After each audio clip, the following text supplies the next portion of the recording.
Hello बच्चों, चलिए प्रश्न पढ़ते हैं।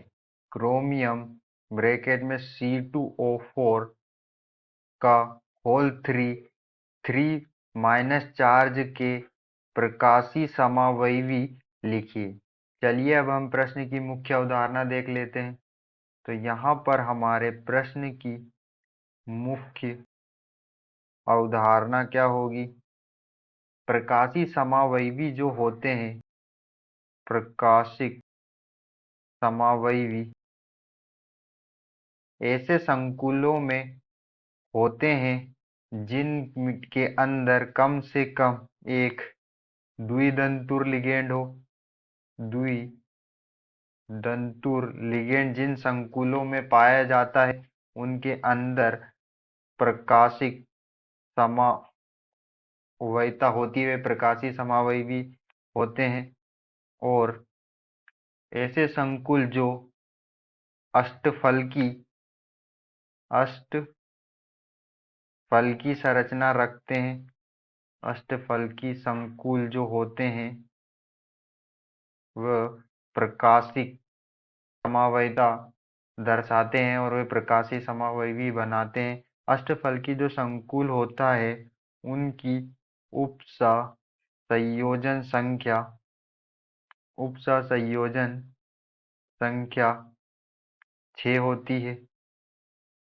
जिन संकुल की उपसंयोजन संख्या 6 होती है वे अष्टफलकी संकुल होते हैं। और प्रकाशी समावयवी जो होते हैं वो सिर्फ इस रूप में होते हैं, इस रूप में होते हैं और ये एक दूसरे के दर्पण प्रतिबिंब होते हैं। दर्पण प्रतिबिंब होते हैं, एक दूसरे के आइसोमेरिज होते हैं, एक दूसरे के इनेंशियोमर होते हैं। इन्हें दर्पण प्रतिबिंब कहते हैं और ये एक दूसरे पर अध्यारोपित नहीं होते। अब यहाँ पर जो हमें संकुल दिया है वह है क्रोमियम, जो हमारी केंद्रीय धातु परमाणु है। और यहाँ पर जो हमारा C2O4 है वो लिगेंड है, जिसे ऑक्सीलेटो कहते हैं, जिसका होल 3, जिसके हमें 3 अणु दिए हुए हैं। और यहाँ पर जो हमें 3 माइनस दिया हुआ है ये चार्ज है। तो अब हम यहाँ पर इनकी समावयवी बनाकर देख लेते हैं। तो यहाँ पर जो क्रोमियम है वो हमारी केंद्रीय धातु है। यहाँ पर जो क्रोमियम है वो केंद्रीय धातु है। तो यहाँ पर क्रोमियम से सीधे लिगेंड्स जुड़े होते हैं, क्रोमियम से सीधे लिगेंड जुड़े होते हैं। और जो केंद्रीय धातु परमाणु होती है वो केंद्र में होती है। और यहाँ पर जो हमारा C2O4 है इसे ऑक्सीलेटो कहते हैं और इसे OX के रूप में दर्शाते हैं।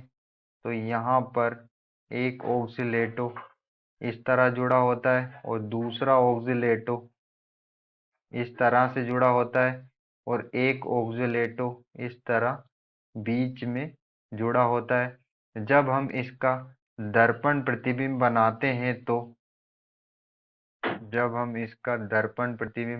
हैं तो ये एक दूसरे पर अध्यारोपित नहीं हो पाते।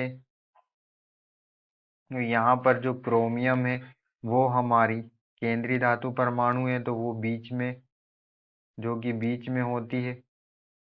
और इस तरह केंद्रीय धातु परमाणु से लिगेंड जुड़े होते हैं, केंद्रीय धातु परमाणु से लिगेंड जुड़े होते। तो जब इसका हम एनेंशियोमर बनाएंगे, दर्पण प्रतिबिंब, तो यहाँ पर जो ऑक्सीलेटो एक इस तरह जुड़ेगा, दूसरा ऑक्सीलेटो इस तरह जुड़ेगा। और यहाँ पर जो ऑक्सीलेट है लिगेंड है उसके 3 अणु हैं, तो 2 ऑक्सीलेटो इस तरह जुड़ेंगे और तीसरा इस तरह से बीच में जुड़ेगा। तो ये दोनों यहाँ पर एक दूसरे के दर्पण प्रतिबिंब है और ये एक दूसरे पर अध्यारोपित नहीं होते। और यहाँ पर जो प्रकाशीय समावयवी होती है वो सिस रूप में होती है और अष्टफल की संकुल में होती है, और कम से कम एक द्विदंतुर लिगेंड चाहिए, और यहाँ पर जो ऑक्जेलेटो है ये हमारा द्विदंतुर लिगेंड है। आशा करते हैं आपको समझ में आया होगा। धन्यवाद।